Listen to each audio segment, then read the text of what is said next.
Hello, everyone. Today we are going to talk about schizophrenia and related psychotic disorders.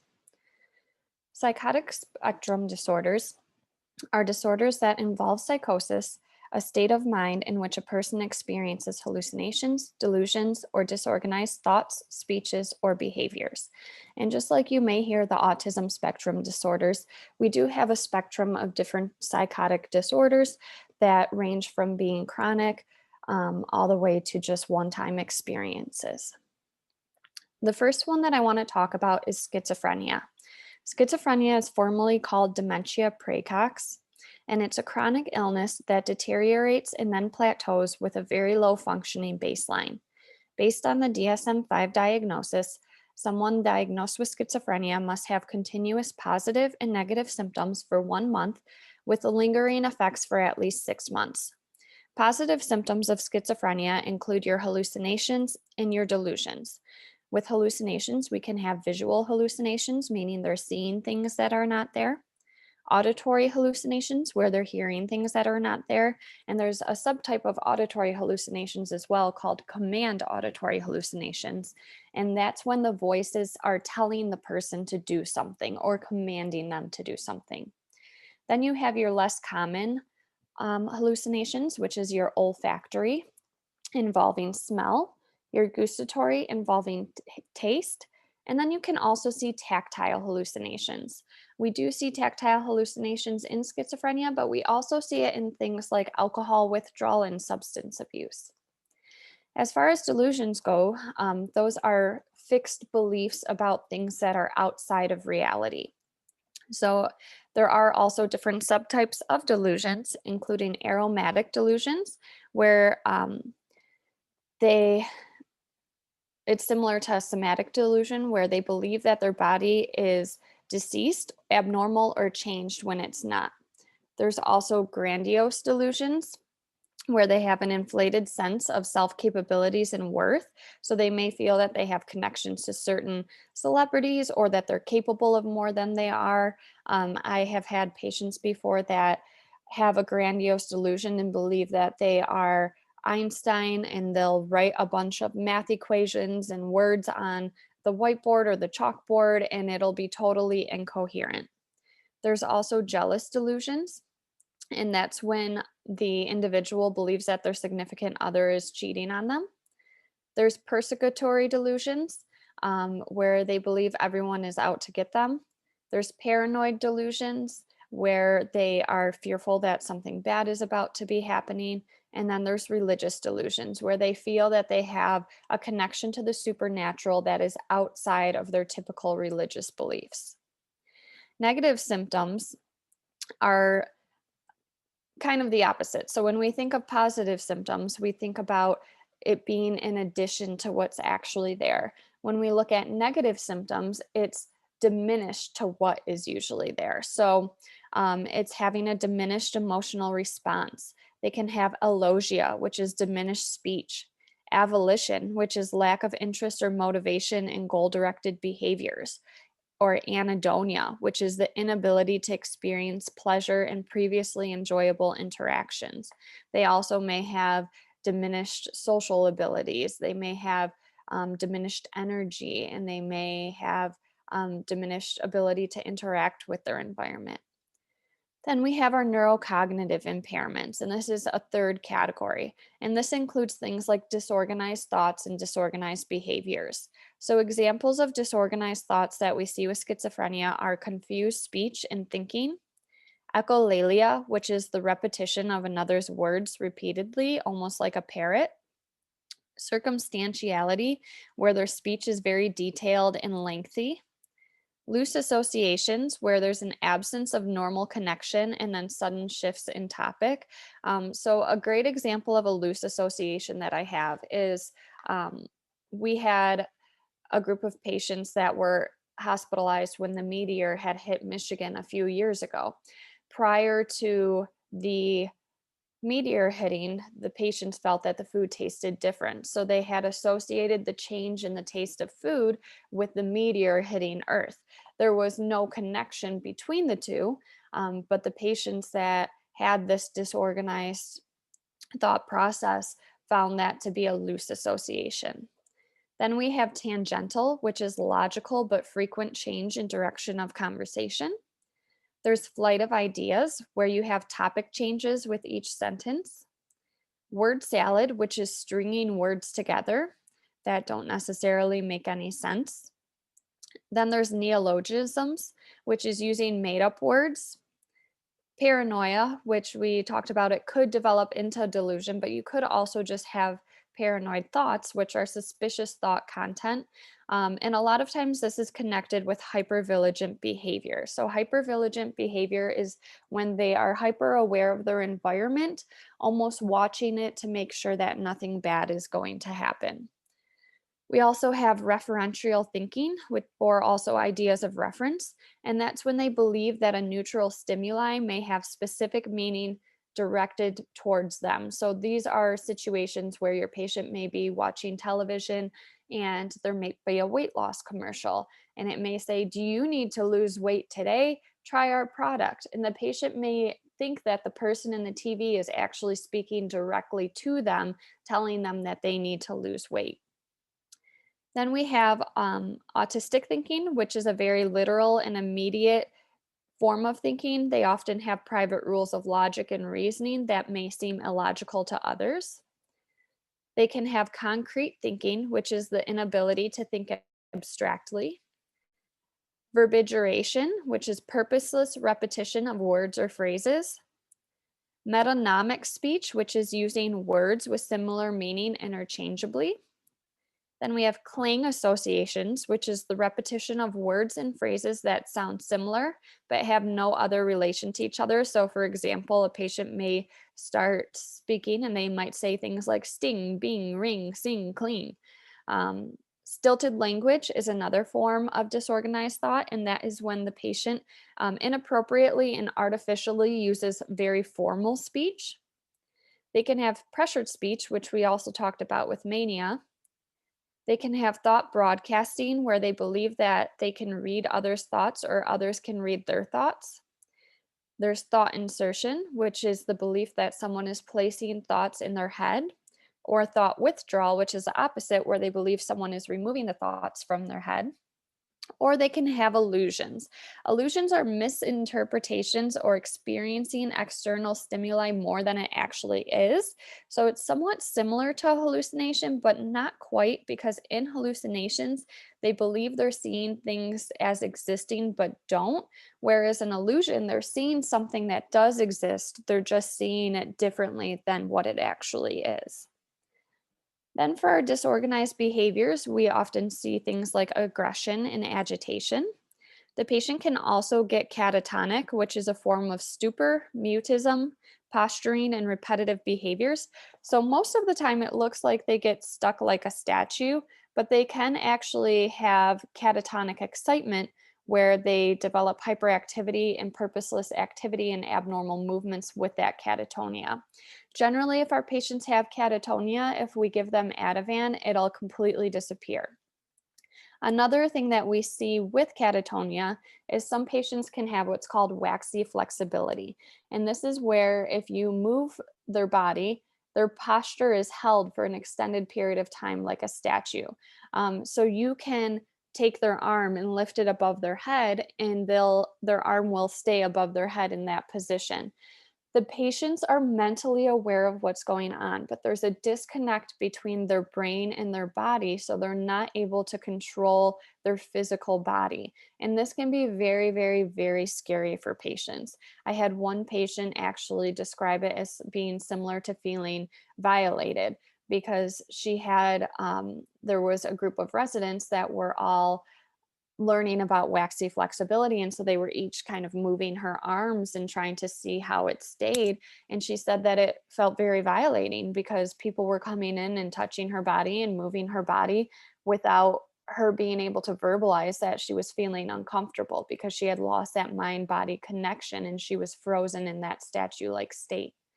Other types of disorganized behaviors that we see as regressed behavior, where they start reverting back to childlike behavior, talking like a baby, sipping on a cup like it's a bottle, things like that. We can see stereotypical behaviors, which is repetitive, purposeless movements that are idiosyncratic to the individual and somewhat out of their control. Then we have the hypervigilance, which I spoke about earlier. And lastly, we have echopraxia, which is similar to echolalia, where they repeated things people said, but with echopraxia, they repeat movements that people do. There are different phases of schizophrenia as well. The prodromal phase is the precursor to the disorder. So we may see early symptoms, but they haven't quite reached the criteria to be diagnosed with schizophrenia. This prodromal phase often occurs in childhood, and children that experience this phase often show a lot of tension or nervousness. They might have lack of interest in eating. They often have difficulty concentrating, disturbed sleep patterns, lack of enjoyment or loss of interest in things. They're often forgetful. They may have signs of depression. They may feel socially withdrawn.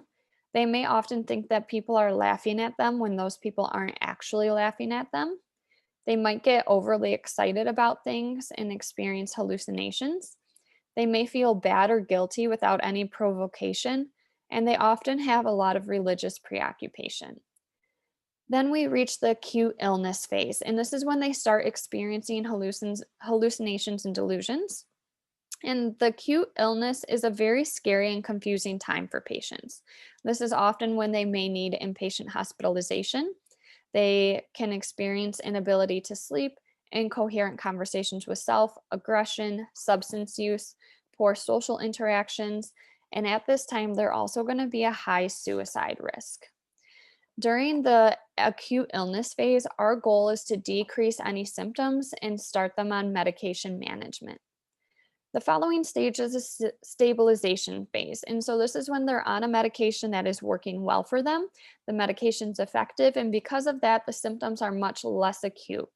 The symptoms will never completely be gone, but they're to a point where they're manageable, and they're to a point where the patient can recognize that it's a hallucination or a delusion or a negative symptom, and they can identify it as a symptom rather than their reality.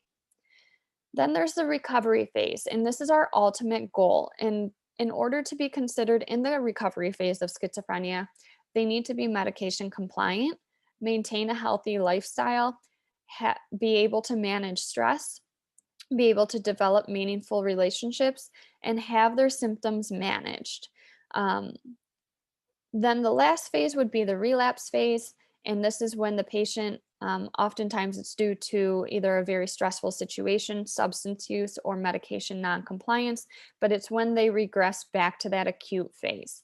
With each relapse, that acute phase is going to be more intense and last longer. And a lot of times this may push away their social support, they may burn bridges during this time. So it's a lot harder to maintain strong social support as time goes on as well.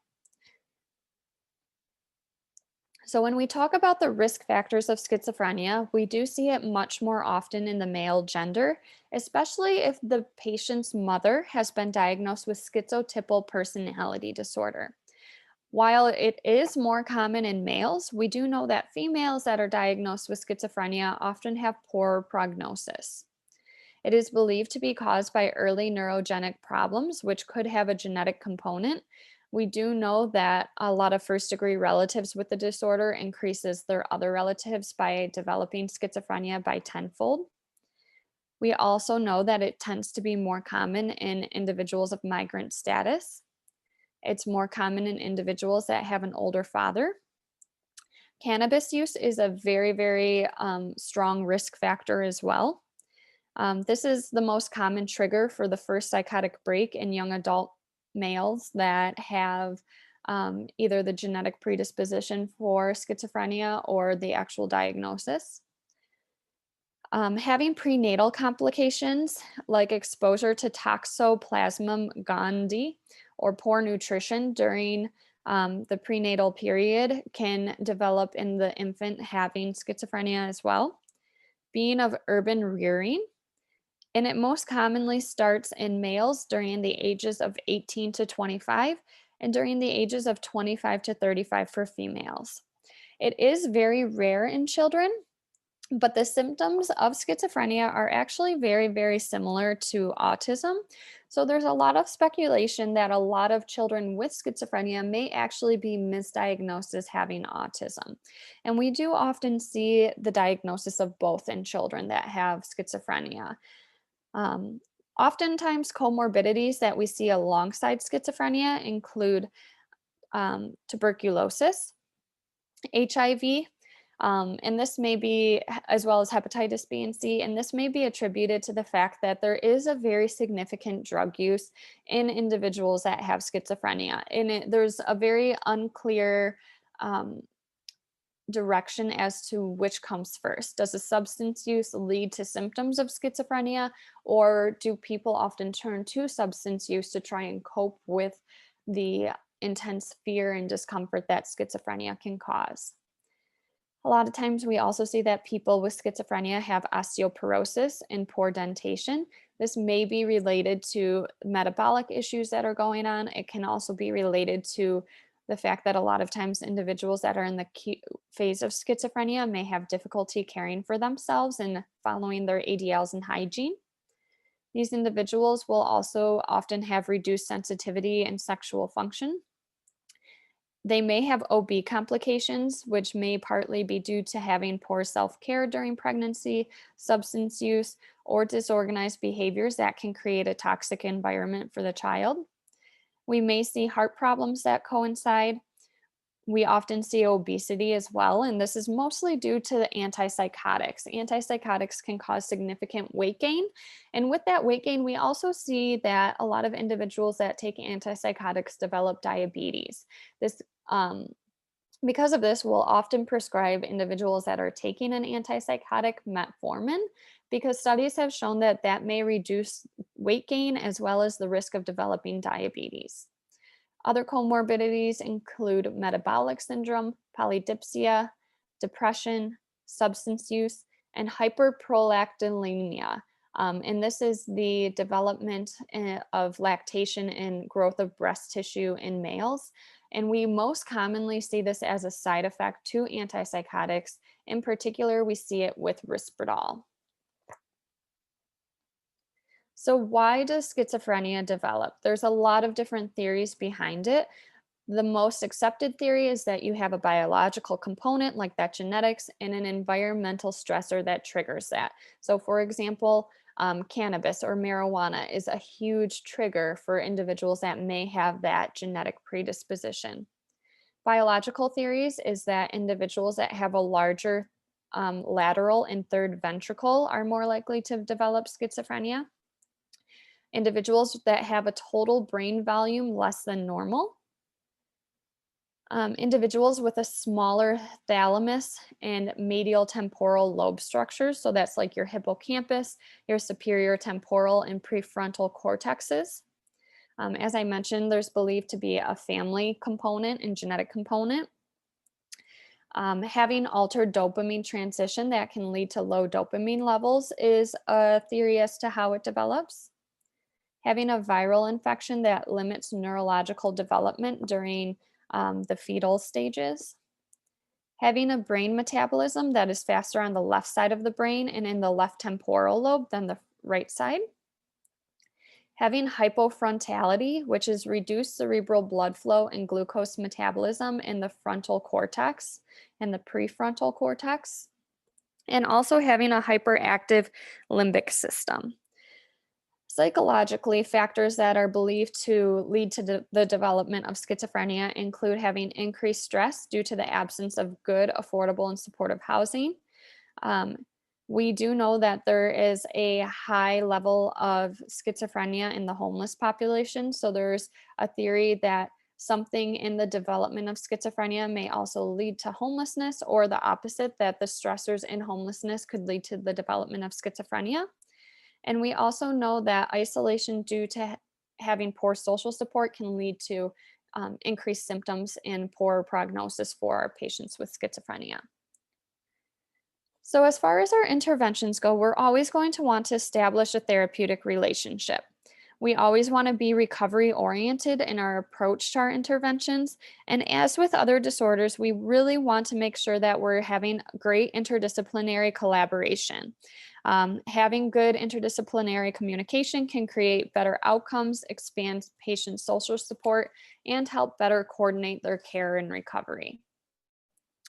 Um, it also allows for better medication management. So, for example, if you have a patient that has schizophrenia and they're homeless, they may have a lot more difficulty getting their medications, as well as getting access to housing and resources. But if we have strong interdisciplinary communication and if we work closely with case management and social workers and um, anyone outside of the hospital, then we can better help provide those resources and different types of therapy. We also want to help the patient to improve social support in any way that we can, whether that's mediating any conflict with families or helping them get connected with new support systems. We're always going to want to monitor the patient's safety. Um, for some reason, individuals that have schizophrenia have poor temperature regulation, so they might not be able to perceive the temperature outside. So you may see someone wearing like a winter coat in the middle of a summer on a 100-degree day. And that doesn't necessarily mean that, um, you know, they are doing it for a fashion sense or anything, which that could be the case, but oftentimes it's because they have the inability to perceive that it's hot outside. And we actually see the opposite as well, where you may see someone walking outside in the snow wearing sandals, shorts, and a t-shirt. And while that might just be, again, a fashion choice, in the population of individuals with schizophrenia, it could be related to that poor ability to perceive the temperature. And this can really place a high safety risk for that patient. In the summer, it can lead to them developing heat stroke, dehydration, and different things like that. In the winter, it could be related to them developing hypothermia and other heat related effects. Um, we also want to assess for any suicide risk, especially if that patient's having command hallucinations. Those hallucinations may be telling them to hurt themselves or to hurt others. We also want to assess for any violence towards themselves or others. There is a very common stigma against individuals with schizophrenia, believing that they're often violent or involved in very serious crimes. This is typically not the case. Individuals with schizophrenia are often very, very calm and socially isolated individuals. They are often unaware of reality in the sense that they're not premeditating any violence or anything like that. If a patient with schizophrenia does become violent or aggressive, it's often because they're fearful. If you think about all the symptoms of schizophrenia, it's a very scary experience, and they often perceive their environment as being very threatening and unsafe. So, any aggression or violence that comes out of that is because they are literally trying to fight for their survival and they're acting out of fear. So, we really don't see aggression or violence nearly as often as the media or um, entertainment sources and things like that make it seem. But we still want to assess for it and do any de escalation that we need to. We also want to be aware that some of their disorganized behaviors may place them at risk for injury, and we're going to monitor the safety with medications as antipsychotics often have a lot of side effects and they can be associated with neuroleptic malignancy syndrome and a lot of other medical emergencies. We would want to assist in any ADLs and nutritional activities. So, in individuals with schizophrenia, being on a schedule is really effective. We want to do any thermal regulation monitoring, which relates to that temperature issue that I talked about. We want to address or treat any comorbidities. We want to treat any hallucinations and delusions. Oftentimes, we'll do that with an antipsychotic.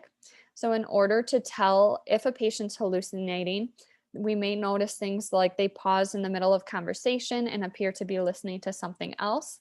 They may frequently look at particular areas of the room. They may gesture or swat at that area. And they may also respond to voices either through verbal or nonverbal communication cues. If someone is having a delusional thought content, we never want to argue with their delusion. Rather, we want to focus on their feelings and reorient that patient back to reality. As far as behavior modification interventions we can do, like I said, it's really important to maintain a positive schedule. We also want to reinforce any positive behaviors. And we do know that a token economy is very effective, so offering rewards for good behavior. We want to work on help improving the individual's self concept. We also want to address and accommodate for any cognitive impairments. So, solution focused therapy works better in this population than emotion focused therapy. We want to avoid any trial and error learning. And we know that individuals with schizophrenia learn best in errorless learning environments where processes are completely written out and clear. We want to aim for operant learning, and we want to use visual cues as much as possible. We also want to increase their activity and assist these individuals in finding pleasure in activities. If we can help them engage in activities, especially physical activities, that can also help address the weight gain that we see with the antipsychotics. We always want to monitor and address any fluid balance issues. We can provide ECT. We can address any communication limitations, so we can engage in activities to try and help improve their attention, provide reorientation cues, assist them in information processing. We're going to assess and intervene for any memory impairments. We're going to want to monitor their insight and judgment. We can provide with group therapy, although these individuals often do better with individual therapy because they can often n- not feel as focused in therapy, or they may be disruptive due to those disorganized behaviors and thoughts during the acute phase. Milieu therapy is going to be super, super, super important with these patients as well. As I've mentioned multiple times, their environment is very, very scary to them. So it can also be distracting if it's not scary. If they're having hallucinations, they may not know who's talking to them. They may see the nurse talking, but they may hear a completely different voice. So effectively using milieu therapy can help that patient feel safer and more focused. We can also refer them to assertive community treatment, or an ACT program. And what these programs are is they're similar to adult foster care, where the patients are assigned to a group home or some type of living situation where they have resources to promote recovery. So they may have actual groups there that help them with adjustment, coping skills, appraising their values. It also may have opportunities for medication management. So they may have a nurse or a care worker that provides them with the medication to improve medication compliance, as well as quick response to any acute relapses. And it can also improve their social support as they are living with people that are going through similar situations to them and experiencing similar experiences them as well. And it can also be an opportunity to help the patients set new goals.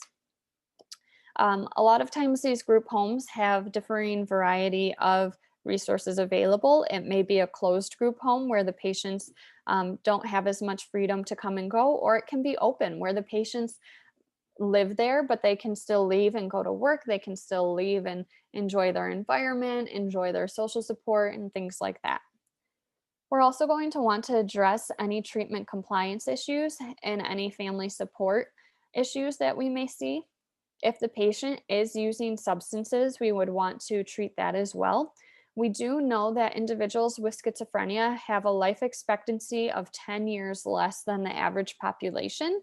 And a big part of that is believed to be related to substance abuse, and in particular, smoking cigarettes. So providing nicotine therapy may be effective as well. And then we have our medications. I know that we've talked about this in previous lectures, but we're going to provide them with antipsychotics, which block dopamine transmission, leading to decrease in psychosis.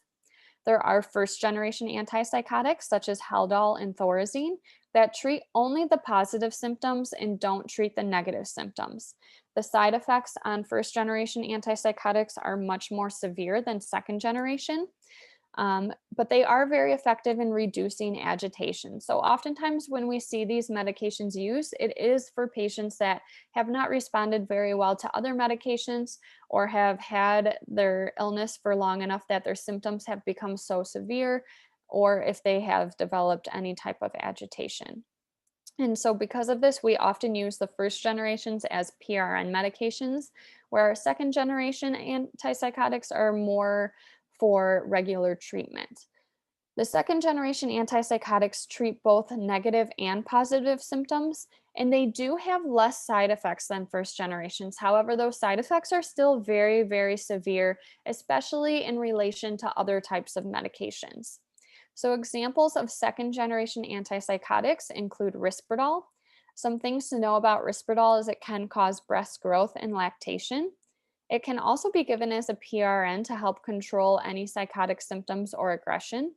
And it can also be given in a long term injection. So, remember, a long term injection is when we give the antipsychotic in an intramuscular shot form, and that medication last in the body longer than a pill would. So the patient only has to take the shot every 2 to 4 weeks. And it helps with medication compliance because they don't necessarily have to take a pill every day. There are some patients that receive long acting injections, but also take the pill as well.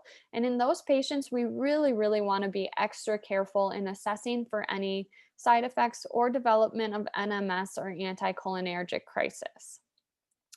Zyprexa is another second generation antipsychotic that can be used as a PRN medication. Seroquel, which can cause severe sedation, so it can also be given for sleep. We also use it in individuals that have severe anxiety because it can be effective in reducing anxiety as well. Invega is a more recent antipsychotic that has come out, and it's very expensive in pill form, but it works effectively and it has less side effects than a lot of the other ones. But we do often give Invega as a long term injectable as well. Geodon is another one, and it has to be taken with 300 to 500 calories because it can really cause severe stomach irritation, which can lead to decreased absorption and then decreased effectiveness of the medication. So we generally give Geodon with meals. They can also take Abilify, which is another one that we often see in an injectable form. There's Fanapt and Saffris, as well as Latuda. Latuda is another one that has to be taken with meals, but it only needs to be taken with 350 calories. And then we have Clozaril. So if a patient's taking Clozaril, it can develop agranulocytosis. So while our patients are taking Clozaril, we do frequent complete blood count monitoring to make sure that their white blood cells aren't being elevated too much. If our patients on Clozaril develop increased white blood cell count or a severe fever outside of any other recognizable infection or illness, we do need to take the patient off that medication immediately, and then they are not to take that medication any longer. These medications are metabolized faster in individuals that smoke. So if someone is a nicotine smoker, we may need to provide them with higher or more frequent dosing. Common side effects for antipsychotics in general include that extrapyramidal symptoms, NMS, agranulocytosis, cardiac arrhythmias, especially QT prolongation, sedation, weight gain, and diabetes. As we've talked about before, EPS includes pseudoparkinsonism or that shuffling gait, dystonic reactions such as oculogyrocrisis, torticollis, and retrocollis, tardive dyskinesia, and akathisia.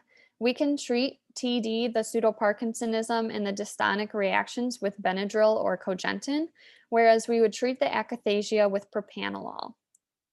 NMS, as you may remember, is a medical emergency, and this is when the individual develops mental status changes, muscle rigidity, and poor temperature control. And with that, their muscles all tense up and they're unable to relax. So the body continues to produce heat and energy. And then the body starts engaging in mechanisms to try and reduce their body temperature because we know our body temperature can cause dysregulation of our bodily functions if it reaches over 104 degrees Fahrenheit. So our body will sweat.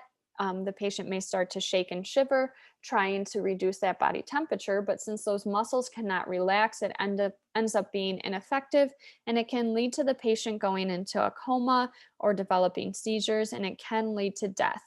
It often occurs within the first week of initiating antipsychotic therapy, but it can develop at any point in treatment with antipsychotics.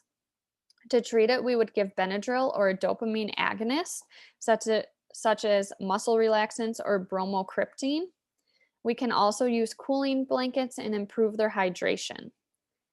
Our patients can also develop cholinergic rebound, which is when antipsychotics are abruptly stopped and the patients almost go through a withdrawal effect. They may start vomiting, sweating excessively, and having altered dreams.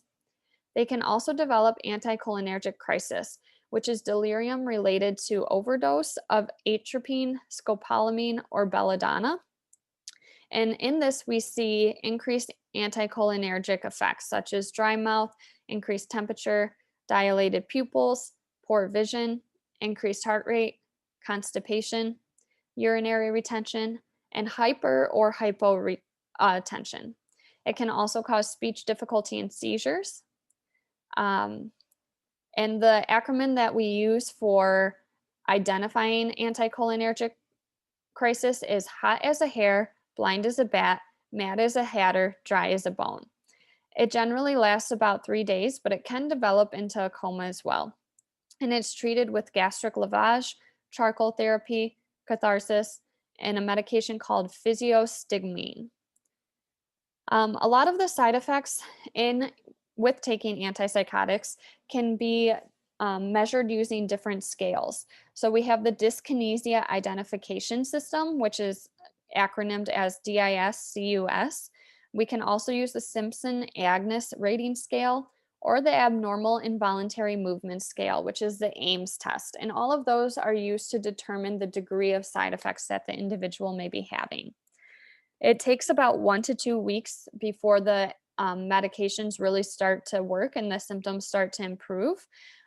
So, individuals that have schizophrenia often have longer inpatient stays than what we see with other diagnoses. Another thing that I want to mention with antipsychotic treatment is sometimes your individuals that have schizophrenia have such severe symptoms that it clouds their mind, and they have what's called thought blocking, where there's so much going on in their head that their brain just kind of stops. It doesn't literally stop, but their thoughts, their perceptions, things like that stop.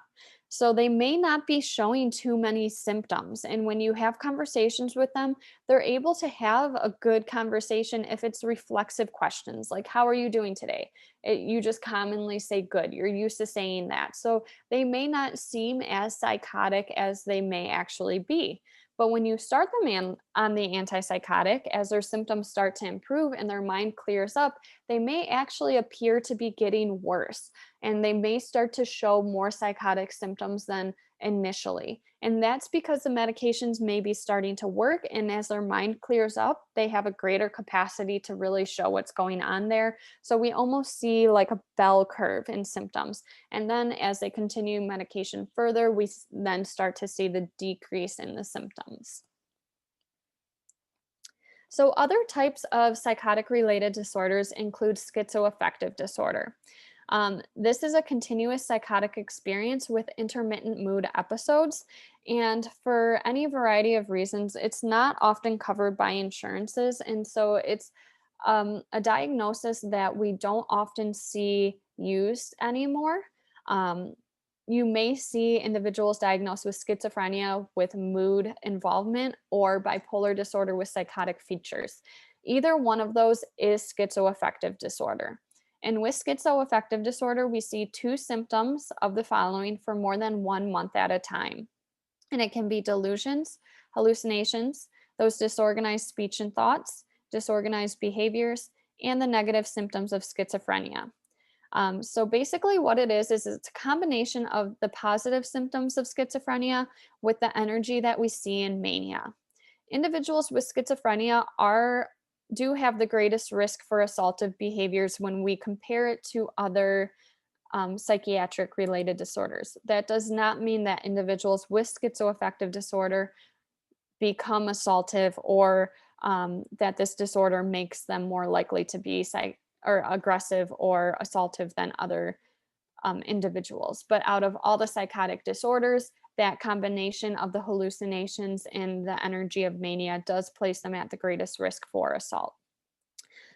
We often see that these individuals have higher functioning than individuals with schizophrenia, but are less functioning than individuals with bipolar disorder. Delusional disorder is another one, and it's when an individual has a delusion that lasts more than a month. However, their functioning and behavior remains unchanged. So they don't meet criteria for mood disorder, schizophrenia disorder, and it cannot be related to substance-induced disorder. Schizophreniform disorder is the same criteria as schizophrenia, but it only lasts 1 to 6 months. And their social functioning and occupational functioning often isn't impaired as much as we would see with schizophrenia. Brief psychotic disorder often develops in the late 20s or early 30s. And again, it's that same symptoms and criteria as schizophrenia or schizophreniform disorder, but it only lasts less than a month and then it resolves. We can also see postpartum psychosis, and this often occurs within 2 weeks postpartum, but can develop almost immediately. And this is due to a shift in the hormones that we see after giving birth. Cognitively, they may have poor concentration, disorientation, agitation, hyperactivity. They may have emotional changes, mood lability. Um, they may have flat or incongruent affect.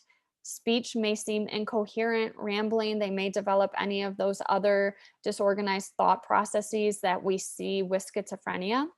They often will have decreased sleep or insomnia. They can develop hallucinations, and we do see an increase in suicide and homicide behaviors compared to regular um, postpartum phases without postpartum psychosis.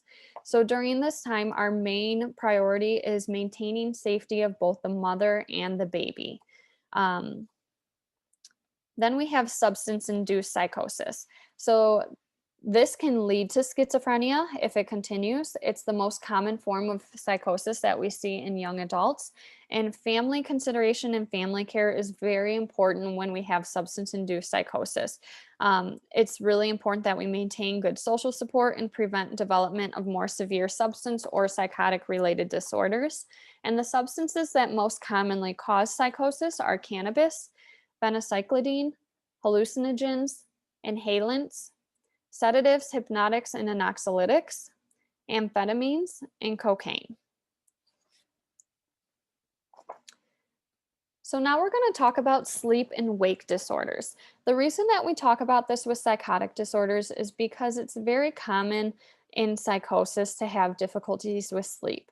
But we do know that most mental health disorders and most mental health diagnoses do impact sleep, or sleep can impact the symptoms for almost all of them. So a lot of these sleep-wake disorders do have more physical basis, but we do know that it plays a big role in mental health and wellness. So the first one that I want to talk about is insomnia. And insomnia is difficulty falling asleep or maintaining sleep when the opportunity and circumstances are adequate. It is more common in older adults, individuals that are divorced, separated, or widowed. Individuals, as they increase in age, are at greater risk for insomnia. We do see it more commonly in males and individuals with comorbid disorders such as cardiovascular accidents, diabetes, musculoskeletal disorders, respiratory disorders, seasonal allergies, bronchitis, digestive disorders, pain, and mental disorders. And if you think about it, that makes sense. If we're in a lot of pain, that's going to interfere with our ability to sleep. If we have bronchitis and we're coughing and having difficulty breathing, that's going to make it difficult to fall asleep. We also know that it's common in many mental disorders, especially with mania, depression, and schizophrenia. The biggest cause of insomnia is depression. And our priority of care in our individuals with insomnia is to establish good sleeping patterns and protect their safety. If our patients aren't sleeping well, they are at increased risk of falls, having accidents and injuries, And they may turn to medications that can be sedating to try and get sleep. So we would want to educate them on making sure that they're taking that medication at appropriate times, not before they're going to be driving long distances or operating machinery and things like that. So when we're assessing our patients with insomnia, we want to assess their description of their sleep, the duration of sleep, their stability, the intensity of insomnia symptoms, what their typical sleep patterns are. And a lot of times for all this, we would have them keep a sleep journal. We would want to address any medical problems that may interfere with sleep. We would want to assess for any life events that may interfere with sleep, such as if they recently had a baby, if they recently moved, if they're in school, things like that. We want to assess their alcohol use and caffeine, especially if they're drinking caffeine after noon. It can interfere with their ability to sleep effectively. We would assess their emotional and mental stability, as well as the strength of their relationships. We would want to assess their level of fatigue, any stress that they may have, any shift work that they may work, especially shift work that compromises the circadian rhythm. So if they work night shift or evening shift, they may have more difficulty with sleep. So as far as interventions go, exercise is really effective in treating insomnia, but we want to make sure that they keep a consistent exercise routine and that they exercise at least 3 hours before going to bed. Nutritionally, we want to teach them to avoid alcohol or caffeine. Temperature-wise, we know that a colder environment promotes sleep. We would want them to promote quiet activities for relaxation before bed, so listening to soft music or reading non-stimulating material. We do not recommend watching TV before going to bed or scrolling on a phone because the level of lighting can trick our body into thinking that it doesn't need the quality of sleep that it does. We can also encourage sleep hygiene techniques such as drinking warm milk, keeping a good sleep schedule, moving to a new location if you don't fall asleep within half an hour, scheduling medication so that if it's a sedating medication, you take it early enough that you start to become sedated when you want to go to bed, or if it's a stimulant, making sure that you're not taking it too close to going to bedtime. Um, we can also teach them to focus on repetitive thoughts. So that's why people say if you count sheep before you go to bed, that helps you to fall asleep. And it's that repetitive thought that makes us drowsy. We also want to encourage stimulus control. So, like I said, avoiding things like watching TV or any stimulating behaviors in the bedroom, like doing homework, eating, things like that. We want to restrict the amount of time that we spend in bed, especially during the daytime. So, avoiding daytime napping or sleeping in too much. Um, we would want to teach relaxation training, such as progressive muscle relaxation, biofeedback, imagery training, medication, and thought stopping. Providing them with cognitive behavioral therapy can be effective in treating insomnia. And then the medications that we can use, which this would be more of a last resort, we'd always want to encourage the non-pharmacological interventions first. But if we do prescribe medications, we can give them a benzodiazepine. Again, these can be addictive, but they are effective in producing drowsiness. They affect GABA levels to reduce sleep latency, which is the amount of time that it takes to fall asleep after lights are off.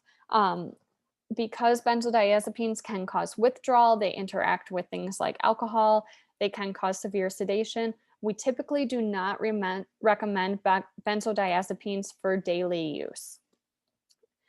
Medications we can use for daily use, though, are melatonin. Melatonin is usually the preferred medication because it's a natural hormone that helps regulate our circadian rhythm. We can also provide sedating antidepressants, over-the-counter or dietary supplements such as antihistamines. And if we do provide them with any medications, we want to monitor for any side effects, especially the patient's fall risk or increased risk of accidents due to sedation. We also want to educate our patients that if they do take medications, they may almost feel like they have a hangover in the morning, or they may feel more groggy in the morning. Another sleep-related disorder that we see is hypersomnolence disorder. And this is excessive sleepiness 3 times a week for at least 3 months. And by that, we mean that they get an excessive quantity of sleep. So that's going to be greater than the recommended 8 to 12 hours. They also have sleep inertia, um, and they can develop a deteriorated quality of wakefulness. This can include things with the sleep inertia like confusion, ataxia, and combativeness during a period of waking up. So they may wake up in the middle of the night kind of with confusion or combative behaviors. Narcolepsy is another sleep-related disorder, and this is the overwhelming and uncontrollable urge to sleep. These individuals fall asleep quickly and at inappropriate times. So our big safety concerns are if they're falling asleep while driving, while eating, while walking. The sleep is usually short. It usually lasts about 5 to 20 minutes. And then they generally wake up feeling very awake, but can fall asleep again a few hours later.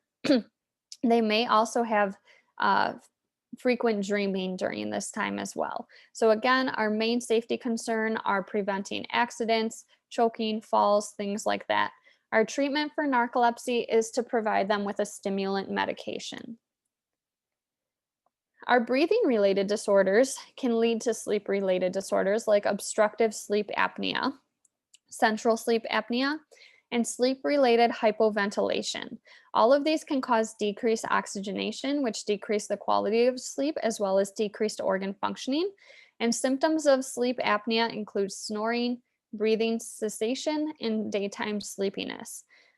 This is diagnosed through an extensive sleep study, and our treatment is modifiable factors like promoting weight loss in position while sleeping, but we would also want them to wear a CPAP at night. Then we have our circadian rhythm disorders, and these are disorders where there's a mismatch between the individual's internal sleep-wake cycle and the timing and duration of sleep. So it can lead to insomnia and excessive sleepiness, and it's caused by different types. So we have our delayed sleep type, and these are individuals that are unable to fall asleep before 2 to 6 a.m., and they're often called night owls. Then we have our advanced sleep phase type, where these individuals are early risers. They're unable to stay awake in the evening and they wake up super early. Then we have our irregular sleep wake type, and these are individuals that are temporarily disorganized sleep patterns that vary within a 24-hour period. So they may be an early riser one day, a night owl the next night. We have our non-24-hour sleep-wake types, and so these are individuals that have abnormal synchronization between their 24-hour light and dark cycle, and this is often more common among individuals that are blind or visually impaired. And then we have our shift work type. So these are individuals that are working night shift or rotating shifts. Another form of shift work type related circadian rhythm disorder is jet lag, and this is more common when traveling eastward than when traveling westward. The next sleep related disorders that we have are parasomnias, and these are abnormal behaviors, experiences, and psychological events during different sleep stages. And there is both non-REM types and REM types.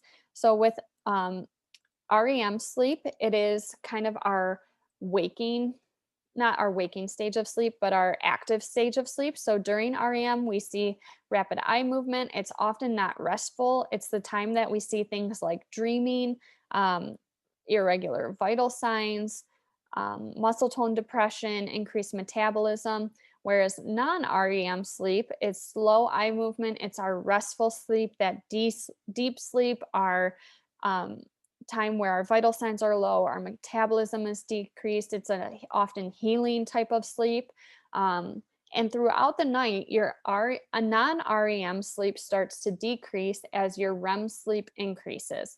So you go through the different cycles of sleep. So it's really important that patients get a good 8 hours of sleep so that they go through all the different phases and they get that adequate non-REM sleep. There are different sleep related disorders that occur during those different times. So for the non-REM types, we often see sleep terrors and sleepwalking. So sleep terrors is often screaming, fearful experience, and panic during the deep stages of sleep, and it can cause clinical distress. It lasts about 10 minutes long. The patient often sits up abruptly screaming. They may jump out of bed, run across a room. Their heart rate is going to be racing as well as their breathing might increase. Their pupils may be dilated. Their skin may feel flushed. They may be inconsolable and difficult to awake. So they are awake when they're having this outburst. And then they're unable to remember what happens after they wake up and the event has ended. Another thing that we see is somnambulism, which is sleepwalking. Individuals that are sleepwalking often have a blank stare. They can be difficult to awaken. They may get up and walk around, or they may eat during this time. They often experience a period of confusion afterwards, and they can wander as well. So you hear of people that will actually get into their car and drive to the store while sleeping. You never want to wake someone up that's experiencing sleep terrors or sleepwalking because that can be very scary for both them and the other individual, and it can lead to things like aggression. Um, if someone is experiencing a sleep terror or sleepwalking, our main action that we would want to do is just be with them and make sure that they're not um, in harm's way at all. Another thing that we see during this time can be sleep paralysis, and we often see this with sleep terrors. It's common with sleep apnea as well, and this is when the individual can't speak or move while falling asleep or while waking up, and it can last 1 to 2 minutes. A lot of times, individuals that have sleep paralysis also describe seeing a figure or some type of image by the foot of their bed or in the room that causes them fear and intensifies the inability to move or scream or yell for help. Then our REM type disorder is nightmare disorder. And this is when individuals have nightmares that are similar to what they experienced during night terrors, but they can actually recall the detailed dream content. They are often fully alert and anxious when they wake up. They may have difficulty falling asleep out of fear of having that dream again. The nightmare is often very repetitive, and it can cause excessive sleepiness, poor concentration, and irritability. Lastly, we have restless leg syndrome. This can be a side effect of antipsychotics and other psychiatric medications, but it can also occur absent of taking medications. And restless leg syndrome is the intense urge to move legs that worsen at times of rest or inactive periods. And the urge to move or like the stiffness that they feel in their limbs is resolved through movement. So this can be very disturbing to people if they're married or in a relationship and they're constantly moving their legs while sleeping. It can be disruptive towards their partner. Sometimes these individuals can wake up with like their leg in the air and in abnormal body positions, and this is treated with the medication Requip. So that is the overview of our sleep-related and psychotic-related disorders.